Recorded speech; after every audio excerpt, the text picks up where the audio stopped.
He said it like it was already decided.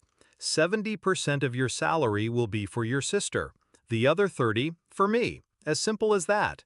I remember the silence after, my fork halfway to my mouth, the sound of the clock on the wall louder than my own heartbeat. My father's eyes didn't flinch. My sister smirked like she'd won some game I hadn't agreed to play. And me? I laughed. Not the kind of laugh that comes from humor, the kind that slips out when disbelief tastes too bitter to swallow. As simple as that? I repeated. Then I leaned back, steady, calm. No, I'll leave with 100%, and you'll pay your own bills. As simple as that. Backstory. It wasn't always war. I used to admire my father. He was strict, yes, but he provided. He taught me that hard work meant dignity, that sacrifice was love. I believed him until I realized sacrifice only applied to me. My sister was the sun of his world. Spoiled, coddled, her failures erased, her needs always urgent. Mine were secondary. At first, I excused it. She's younger. She'll grow out of it. But favoritism, when unchecked, curdles into entitlement. By the time I landed my first real job, they both saw my salary as theirs. My sister didn't even bother to hide her expectations. You'll help, right? Dad says you'll take care of me. Take care of her? She was 25, capable, but lazy by design. And my father, once the man who preached self-reliance, now weaponized his authority for her comfort. That night at the dinner table, when he declared my paycheck their property, I knew it wasn't a request. It was a decree.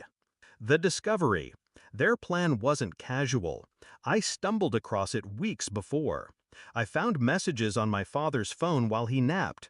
My sister whining about bills, him assuring her, "Don't worry, your brother's salary will cover everything. I'll make him understand." Make me understand? I didn't confront them immediately. Emotion is loud. Revenge requires silence.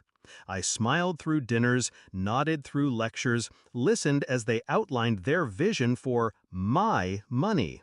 All the while, I built my own. The shift.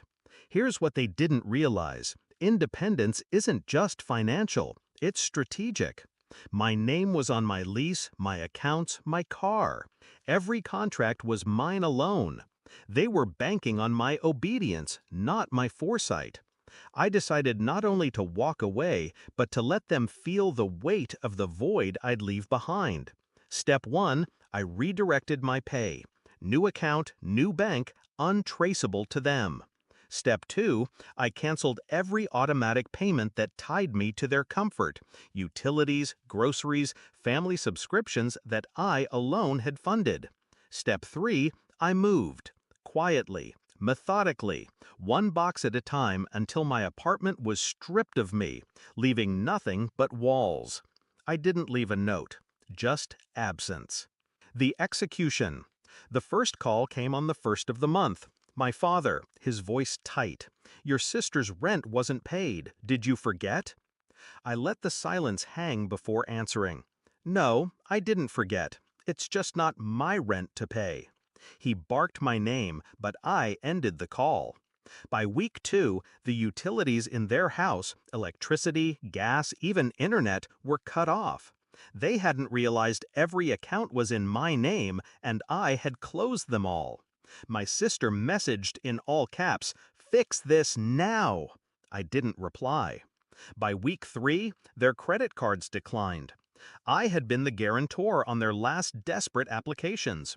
Without my income, they had no approval, no safety net. My father showed up at my old apartment, pounding on the door. The neighbor told him they moved out. The panic tasted better than victory. The confrontation. It was month 2 when they finally tracked me down. They showed up at my new place, nicer, brighter, far away from them. My father's face was pale. My sister's makeup streaked from crying. "You can't do this to us," he said, the authority gone from his tone. "Can't?" I asked. I stepped outside, closing the door behind me. You told me my salary was yours, that my life was yours, but here's the truth. You don't own me. You never did. My sister lunged forward, desperate. We're family. I looked her in the eye, calm, precise. No. Family asks. Family doesn't take. You should have asked first. Their silence was heavier than shouting. The downfall. Within months, the picture was clear. My sister had to get a job, a real one. My father, stripped of my income, was suddenly humbled. Bills piled up, creditors called. The world he built on my back collapsed because it was never his to stand on. I didn't gloat. I didn't scream. I let reality deliver the punishment they'd earned. And every time I checked my bank account, every time I paid my own bills without their shadow over me, I felt something I hadn't in years: freedom. They tried to guilt me later, of course. Calls laced with nostalgia, messages about family unity. But manipulation loses its edge once you've seen the blah.